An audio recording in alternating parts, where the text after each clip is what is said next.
Line आया क्या जी?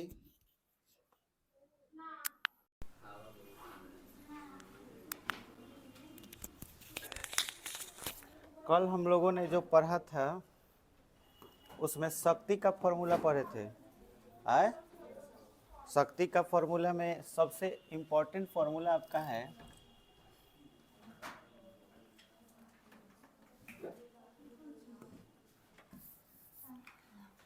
शक्ति। अच्छा, मात्रक उसका बताए थे कि नहीं शक्ति का? चलो, P बराबर फॉर्मूला हम, ठीक है ठीक है, P बराबर W/T। लाइट है, ऑन कर दो थोड़ा।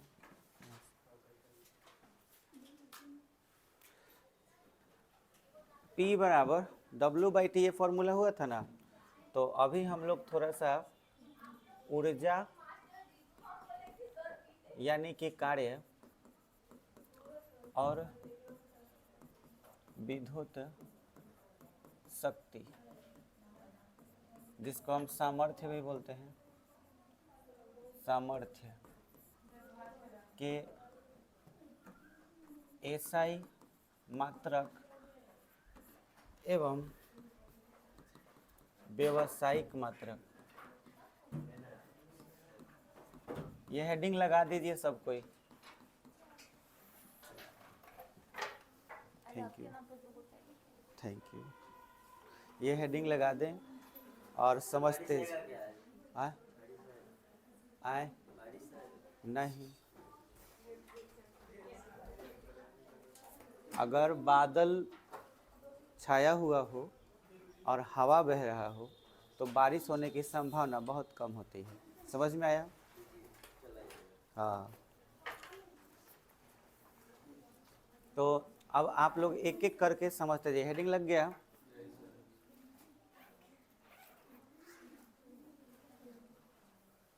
सारे लाइट ऑन कर दीजिए आप लोग, केवल लाइट। अच्छा, रहने दीजिए, काम चल जाए।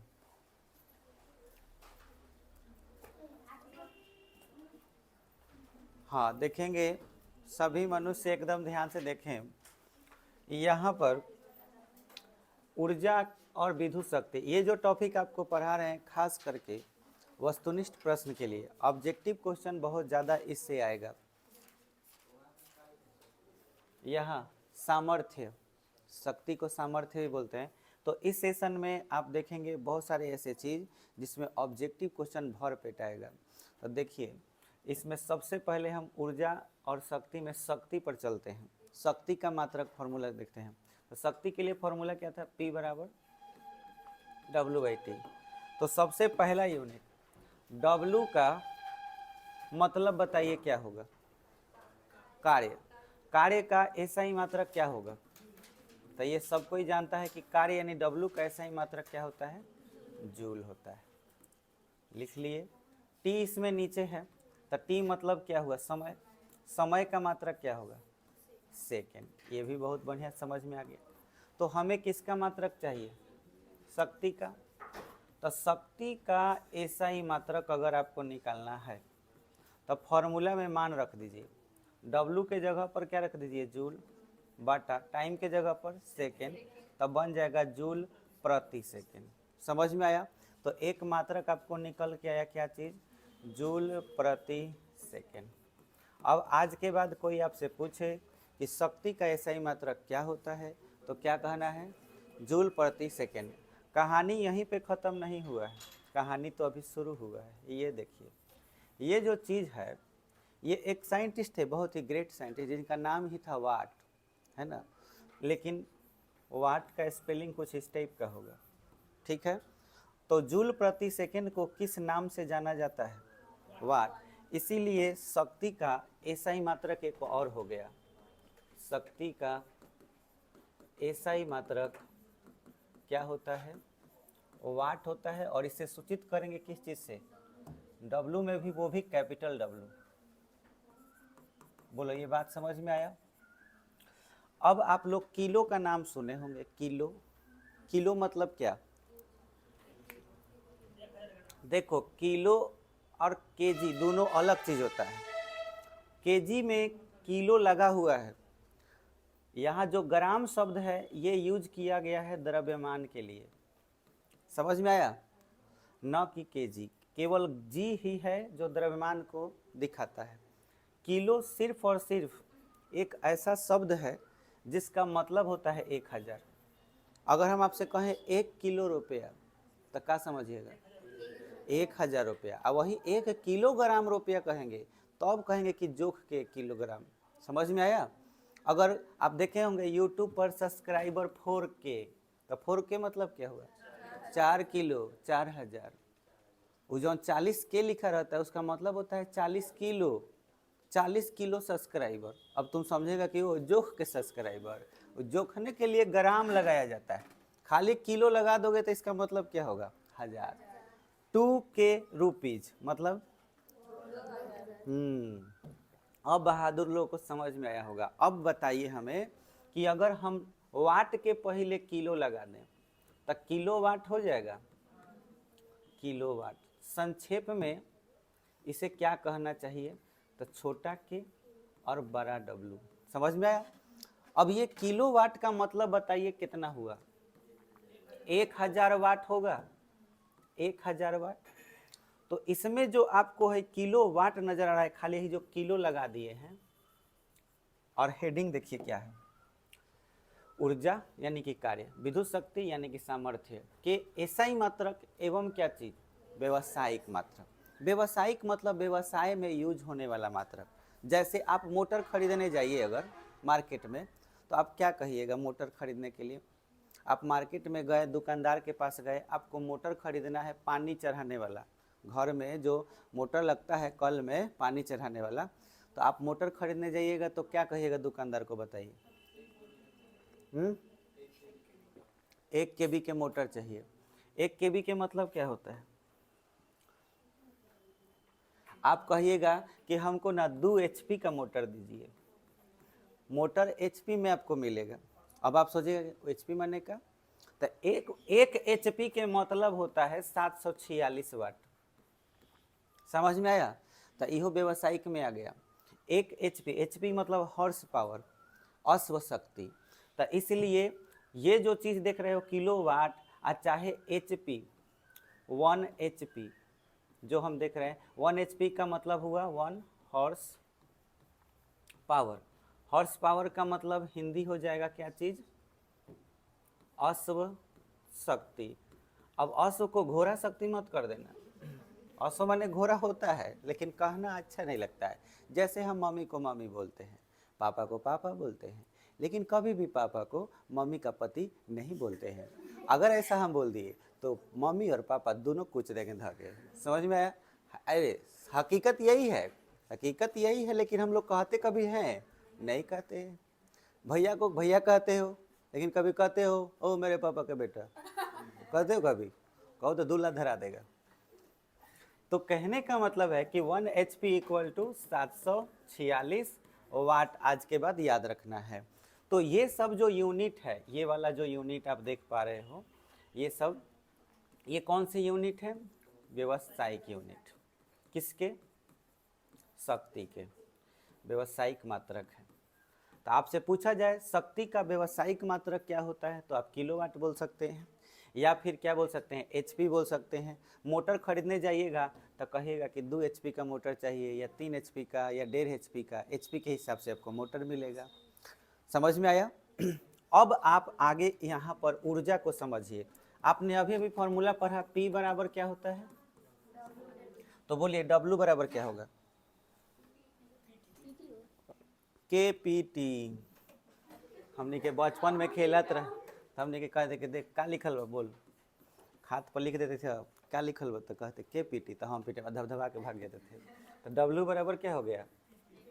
PT। तो KPT नहीं खे बोले के P। अभी अभी P पढ़े ना। अभी बताओ P का मात्रक, एसआई मात्रक बताओ क्या है? P का एसआई मात्रक किलोवाट लिखा। आँख है कि अखबार है रे सुअर? देखो P का एसआई मात्रक क्या था? P मतलब शक्ति, वाट था। तो हम यहाँ पर P का एसआई मात्रक लिख रहे हैं, कितना? वाट। W लिख देंगे तो बुझा जाएगा। चलो यहाँ वाट भी लिख दे रहे हैं ब्रैकेट में, भुलाओगे नहीं। T मतलब समय, समय का मात्रक सेकेंड। यहाँ से देखो बहुत सारा सवाल आपको इसमें से याद रखना कि परीक्षा में जब बैठोगे ना तो आज के पढ़ाई से ऑब्जेक्टिव सवाल एकदम आएगा, गारंटी के साथ आएगा। आज जो पढ़ रहे हो कोई भी लाइन उठा के पूछ देगा, इसलिए समझो कि कैसे हो रहा है। अब बताओ हमको W का मात्रक चाहिए, तो W का मतलब क्या है? कार्य। कार्य कह लो या क्या कह लो? ऊर्जा। कार्य ऊर्जा कह लो या फिर कार्य कह लो। W का SI मात्रक, तब फॉर्मूला में मान रख देते हैं P के जगह पर क्या रखेंगे? W वाट, और T के जगह पर सेकेंड, तो क्या मात्रक हो गया? Watt second. और वाट सेकेंड को ही जूल कहते हैं, आपको याद रखना है। ये वाट्स जो सेकेंड है इसी का नाम क्या है? जूल। तो आपसे पूछा जाए कि जूल बराबर, अब क्वेश्चन पूछ देगा निम्न में जूल के बराबर हो सकता है, और ऑप्शन दे देगा वाट प्रति सेकेंड, वाट सेकेंड, वाट प्रति सेकेंड स्क्वायर, इनमें से सभी। तो आंसर क्या मारिएगा? वाट सेकेंड। पूछ देगा कि ऊर्जा का इसमें से मात्रक है, ऑप्शन दे देगा वाट सेकेंड, सेकेंड वाट, सेकेंड प्रति वाट, वाट प्रति सेकेंड, ऐसे कर देगा, और इनमें से कोई नहीं। तो आंसर क्या मारिएगा? वाट सेकेंड। वाट सेकेंड हो जाए ऊर्जा के मात्रक। समझ में आयल? ऊर्जा के मात्रक चाहे कार्य के मात्रक वाट सेकेंड है, नहीं तो क्या होगा? जूल होगा। जूल याद रखना है, जूल को भूल मत जाना। अब आगे समझते हैं। यहाँ हम लोग एक चीज़ तो समझ गए कि ये ऊर्जा का SI मात्रक था, लेकिन अभी एक और चीज़ बाकी है। ऊर्जा का कौन सा मात्रक? इसमें मेन मजा है, सवाल तो यहीं से उठाता है सबसे ज़्यादा। अब देखो ऊर्जा का व्यवसायिक मात्रक बताने जा रहे हैं। ऊर्जा का व्यवसायिक मात्रक ध्यान से समझना। व्यवसायिक का मतलब हुआ कि उसमें किलो आ जाना चाहिए, ठीक है। तो SI मात्रक देखो तो क्या था? वाट सेकेंड था, नहीं तो जूल था, तो हम यूज करेंगे वाट सेकेंड। वाट सेकेंड को किस चीज़ में बदलने वाले हैं? किलो में। तो वाट को किलो में बदलोगे तो क्या होगा? किलोवाट। वाट को अगर किलो में बदलेंगे तो क्या हो जाएगा? किलोवाट। और सेकेंड को घंटा में बदलेंगे तो यहाँ पे H लग जाएगा, तो क्या बन जाएगा? किलोवाट घंटा। किलोवाट घंटा। अब आप सभी बच्चों को याद रखना है कि किलोवाट घंटा ये जो यूनिट है यही मात्रक है किसका? ऊर्जा का। वो भी कौन सा? व्यवसायिक मात्रक। अब स्टूडेंट गलती क्या करके आते हैं समझिए। क्वेश्चन पूछता है कि निम्न में शक्ति का मात्रक है। अब शक्ति का मात्रक लिख देगा, चाहे व्यवसायिक मात्रक लिख देगा। ऑप्शन दे देगा किलोवाट घंटा, ऑप्शन बी दे देगा वाट घंटा, और ऑप्शन दे कि वाट घंटा नहीं, किलोवाट दे देगा। ऑप्शन सी में दे देगा वाट सेकेंड, और ऑप्शन डी में दे देगा इनमें से कोई नहीं। तो आंसर क्या मारोगे सर? तो ए मार दोगे, और जो गलती स्टूडेंट करके आते हैं वही तुम लोग अभी कर दिए। तो बोलो आंसर क्या होगा? बी काहे होगा? देख जौना में घंटा लग जाए तो ऊर्जा बन जाएगा, और घंटा हट जाए तो शक्ति बन जाएगा। समझ में आया? घंटा लगा देंगे तो ऊर्जा बन जाएगा। समझ में आया? देखो यहाँ पे लिखा हुआ है ऊर्जा का व्यवसायिक मात्रक। घंटा लगा दिए, एहूंग ना बुझाए तो घंटा के सामने टी लिख लो, ठीक है, क्योंकि टाइम है। अब वाट के सामने पी लिख लो क्योंकि पावर है। अब पीटी किसका फॉर्मूला है? डब्लू का। तो डब्लू बराबर पीटी। डब्लू क्या है? कार्य है, और कार्य करने की क्षमता को क्या कहते हैं? ऊर्जा। ऐसे बुझा जाएगा। अब देखो किलो वाट है तो किलो तो मतलब 1000 होता है, डब्लू का मतलब बोलो पावर होता है कि नहीं? तो इसलिए पूछा किसका है? शक्ति का। तो शक्ति का मात्रक क्या हो जाएगा? किलोवाट हो जाएगा, ये व्यवसायिक मात्रक। और किलोवाट में घंटा लग गया तो क्या बन जाएगा? ऊर्जा। तो ये गलती मत कीजिएगा क्योंकि ये परीक्षा में जरूर आएगा, एकदम गारंटी के साथ आएगा। और यही नहीं पूछता है, इसका मान भी पूछता है कि इसका मान जूल में कितना होता है। चलो निकाल के दिखा देते हैं। देखो किलो मतलब 1000, वाट बच गया कि के मान रख दिए 1000, बच गया वाट। घंटा के सेकेंड में बदलो, कैसौ सेकेंड? 1 घंटा में कै सेकेंड? 3600 सेकेंड। बुझा गया? अब घंटा हट गया, अब वाट सेकेंड में गुना हो जाएगा। अब 3600 में 1000 से गुना करो तो 36 पर कई गो जीरो, 2 और 3, 5 गो जीरो, आई वाट सेकेंड हो गया। अभी अभी पढ़ाए हैं कि वाट सेकेंड को क्या कहते हैं, वाट सेकेंड को क्या कहते हैं, वाट सेकेंड को क्या कहते हैं, जूल कहते हैं। तो आपको वाट सेकेंड की जगह पे क्या लिख देना है, जूल लिख देना है। और 36 गुने 10 के पावर 5 लिख सकते हैं, लेकिन 36 को 0 और 10 के बीच में लिखना हो तो 3.6, 10 के पावर 5 आ रहा था लेकिन 10 के पावर 6 लिख सकते हैं, क्योंकि एगो 10 दे देंगे तब फिर 36 हो जाएगा और ये आ जाएगा 0 10 के बीच में। समझ में आया? तो अब देखिए 3.6 गुने 10 के पावर 6 जूल हो गया। ये किसका मान हो गया, 1 किलोवाट घंटा का। एग्जाम में अगर ये पूछ दिया कि 1 किलोवाट घंटा बराबर कितना होता है, आंसर क्या होगा, 3.6 गुने 10 के पावर 6 जूल। बात बुझाया? कहानी यहीं ख़त्म नहीं हुआ, इसी को एक यूनिट कहा जाता है और इसी के बेस पर बिजली बिल आता है। समझ में आया? हम लोग के घर में यूनिट से बिल आता है ना, तो इतना ऊर्जा खपत होता है तब हम उसे कहते हैं एक यूनिट। बुझाया? तो आपसे पूछा जाए कि एक यूनिट बराबर कितना होता है, तो दोनों में से कौनो एगो बोल दो। एक यूनिट बराबर 1 किलोवाट घंटा बोल दो, और नहीं तो एनर्जी में कितना बोल दो, 3.6 गुने 10 के पावर 6 जूल। बोलो, बुझा गया? तो यहाँ से हम ये चीज़ आपको इसलिए पढ़ाए हैं ताकि ऑब्जेक्टिव खूब बढ़िया से बना सको। क्लियर हो गया? अब देखो, जो हम लोग मेन चीज़ पढ़ रहे थे उस पर आते हैं। आपको पावर का 3 गो फॉर्मूला बढ़िया से याद रखना है। 3 गो में एगो आपका है वी आई, एगो पावर के फॉर्मूला, एगो आई स्क्वायर आर और एगो वी स्क्वायर बाई आर। ये सबसे इम्पोर्टेंट फार्मूला माना जाता है। ठीक है, तो अभी बाटा वाला हटा देना है, ये 2 गो फार्मूला अभी हम लोग को पढ़ना है। चलिए, तो फिर से हम अपने मेन टॉपिक पे आते हैं। हम लोग आरएमएस वैल्यू पढ़ रहे थे, याद आया कुछ? आरएमएस में एगो आईआरएमएस था और एक क्या था, एगो वीआरएमएस था। वीआरएमएस को ईआरएमएस भी बोल सकते हैं। तो सभी बच्चे बताएं कि अगर हम आईआरएमएस की बात करें, आईआरएमएस, तो ये कौन सी धारा है, आभासी धारा या वर्ग माध्य मूल धारा है कि नहीं है? तो हम यहाँ पे लिख सकते हैं कि आभासी धारा जो होती है, आभासी धारा, उसको हम सूचित करते हैं आईआरएमएस से, इससे सूचित करते हैं। अच्छा, आभासी धारा के बाद आभासी वोल्टता भी होता है, आभासी वोल्टता, इसको हम सूचित करते हैं किस चीज़ से, वीआरएमएस से। वीआरएमएस, हमारी इच्छा हो तो हम इसे ईआरएमएस से भी दिखा सकते हैं, इच्छा के ऊपर निर्भर है। और अब बताइए कि इन दोनों में गुना कर दिया जाए, इन दोनों में गुना कर दिया जाए, यानी वीआरएमएस में गुना कर दिया जाए किस चीज़ से, आईआरएमएस से। तो जरा पावर के फॉर्मूला बताइए, वी आई होता है कि नहीं होता है ना? तो बताइए ये कौन सी शक्ति बन जाएगा? हाँ, ये पहले शक्ति हुआ करता था, अब कौन सी शक्ति हो जाएगा, आभासी शक्ति। तो हम इसे बोलेंगे आभासी शक्ति। अब आपसे कोई आभासी शक्ति का परिभाषा पूछे तो क्या कहिएगा? तो बोलिएगा आभासी वोल्टता और आभासी धारा के गुणनफल को क्या कहते हैं, आभासी शक्ति कहते हैं। तो आभासी शक्ति को सूचित किस चीज से करेंगे, पीआरएमएस से सूचित करेंगे।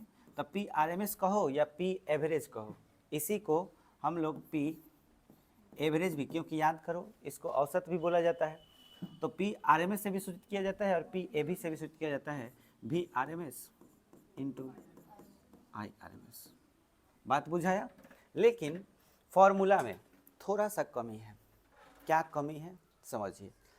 आपको याद होगा शक्ति गुणांक पढ़ा रहे थे, शक्ति गुणांक, जिसमें हमने आपको बताया था कि पावर का फॉर्मूला एफ भी कॉस थीटा, जहाँ थीटा क्या था, एफ और भी के बीच का कोण हुआ करता था, और कॉस थीटा को ही हम क्या कहते हैं, शक्ति। अब देखिए एफ और भी का स्थान भी और आई ले लिया है इस इलेक्ट्रिसिटी में, तो इसमें किस चीज़ की कमी है, कॉस थीटा की कमी है। पर उसमें हम कॉस थीटा लिखते हैं तो इसमें कुछ नया लिखेंगे। तो आपके बुक में लिखा हुआ है कॉस फाई, तो हम यहाँ पे क्या लिख दे रहे हैं, कॉस फाई। यानी कि हमारा formula P R M S का फॉर्मूला क्या हो गया, V R M S into I R M S into में क्या हो गया कॉस फाई, जहाँ कॉस फाई को ही हम क्या कहते हैं, कॉस फाई को शक्ति गुणांक कहते हैं। बोलो क्लियर हो गया। अगर आपसे पूछा जाए शक्ति गुणांक किसे कहते हैं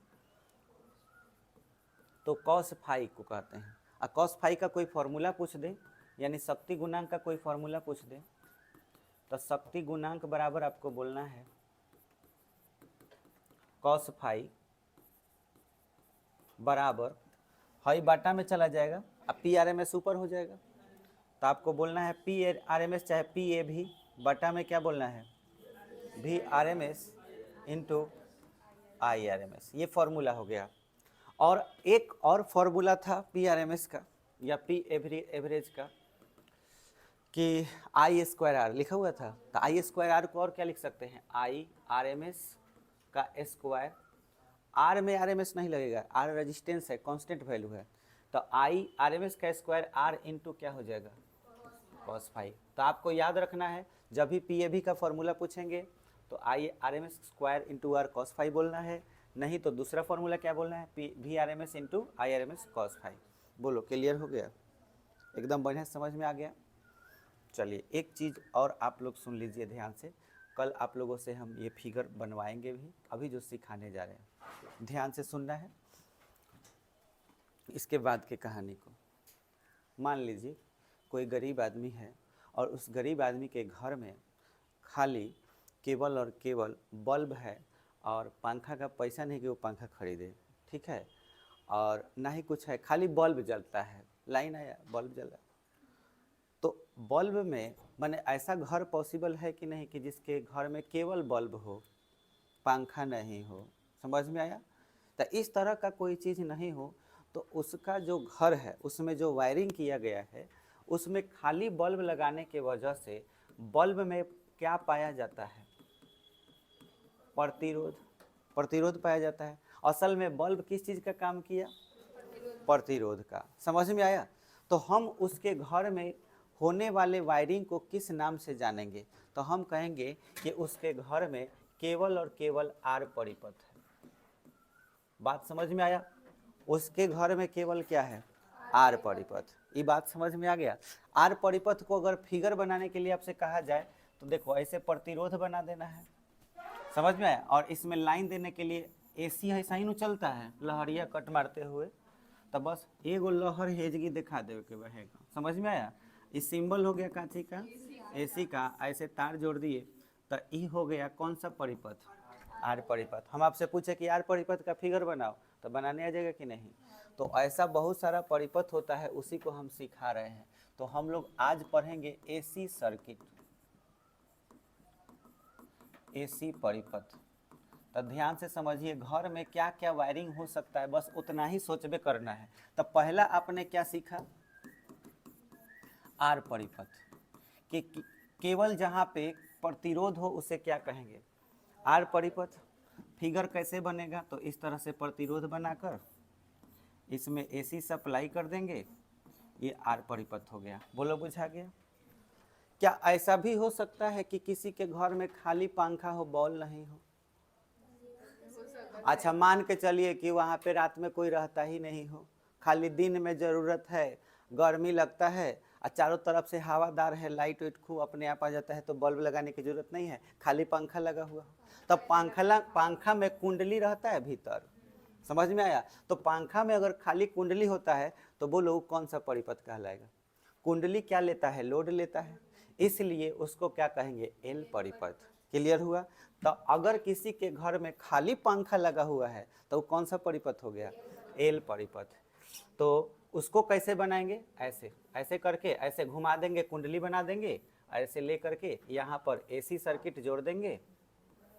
अब आपसे हम कहें कि बोलो एल परिपथ बनाना है तो बनाने आ जाएगा कि नहीं आ जाएगा। तो सारा परिपथ एकदम बढ़िया से सीख लो, कल बोर्ड पर बुला बुला के बनवाएंगे एल परिपथ। क्लियर हो गया। अच्छा ऐसा कोई परिपथ हो सकता है जिसमें कहने का मतलब है कि केवल पंखा तो लगा हुआ हो लेकिन उसमें खाली कंडेंसर का प्रयोग किया गया हो, कोई ऐसा चीज़ जिसमें खाली कंडेंसर प्रयोग किया गया हो। आए कुंडली का प्रयोग नहीं किया गया हो, कंडेंसर केवल लगा हुआ हो, कंडेंसर का ही यूज किया गया हो, तो ऐसे परिपथ को हम लोग क्या कहेंगे? सी परिपथ। और कंडेंसर कैसे लगाया जाता है? देखो सी परिपथ, सी परिपथ का मतलब केवल और केवल क्या जुड़ा हुआ हो? कंडेंसर जुड़ा हुआ, जिसको कैपेसिटर भी बोलते हैं, और इसी को हम लोग संधारित्र बोलते हैं।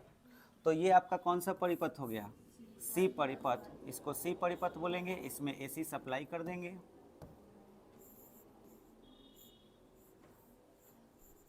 बोलो हो गया। वैसे भी देखा जाए तब पंखा में कंडेंसर लगा हुआ रहता है, ये बात बुझाया। अगर पंखा के कुंडली में करंट नहीं जाए, खाली कंडेंसर में जाए, तो उस सी परिपथ होगा कि नहीं होगा? अब बताइए, क्या ऐसा कोई घर हो सकता है जिसमें बल्ब भी लगा हो और पंखा भी लगा हो? तो उसे कौन सा परिपथ कहिएगा? बल्ब का बात आया तो आर, है ना, कुंडली का बात आया तो एल, तो क्या हम इसे एल आर परिपथ कह सकते हैं? एल आर परिपथ। अब अपना हिसाब से सोचना है, एल आर परिपथ का फिगर कैसे बनेगा? तो पहले एल ऐसे बना लेंगे, आर ऐसे बना लेंगे। अब ये एल लिख देंगे, यहाँ आर लिख देंगे, यहाँ से तार जोड़ देंगे, एसी सप्लाई कर देंगे, और ये हमारा कौन सा परिपथ हो गया? एल आर परिपथ। बोलो समझ में आया? और सोचो क्या परिपथ हो सकता है? अरे अभी दो दो के सोचना, एक बार तीन को पर चला गया। एल आर परिपथ, ऐसा कोई घर जिसमें, अच्छा पंखा को ही ले लो, पंखा में कुंडली भी है और कंडेंसर भी है, तो बोलो वो कौन सा परिपथ हुआ? यस, एलसी परिपथ हो गया। एलसी परिपथ, यानी कि एल ऐसे बना लेना है और सी ऐसे बना लेना है, तो ये कौन सा परिपथ हो जाएगा? एलसी परिपथ हो जाएगा। ये एलसी परिपथ हो गया। अच्छा, और कौन सा परिपथ हो सकता है? आरसी परिपथ, जब के संक्षेप में हम लोग सी आर परिपथ। अब सी आर मत कहिए सर, सी आर परिपथ। सी आर मतलब पहले सी हो जाएगा, फिर आर जोड़ लेंगे, तो ये सी आर परिपथ हो गया। लास्ट एगो बच गल। कोई ऐसा परिपथ संभव है जिसमें एल भी हो, सी भी हो और आर भी हो? तो लास्ट कौन सा हो जाएगा? L C R. तो एल सी आर परिपथ, जिसमें लोड भी हो, कंडेंसर भी हो और रेजिस्टेंस भी हो। लोड हो गया, कंडेंसर हो गया और प्रतिरोध हो गया। ये आपका हो गया एल सी आर परिपथ। बोलो कल फिगर बनवाएंगे तो बना देगा सब। तो आपको ये पूरा याद कर लेना है। एक और चीज़ बता दें कि दुनिया में कोई भी परिपथ जो होती है वो LCR ही होती है। समझ में आया? किसी न किसी तरह वो LCR हो ही जाता है, अकेला कभी कोई होता नहीं है। ऐसे हम समझाने के लिए उदाहरण लिए हैं।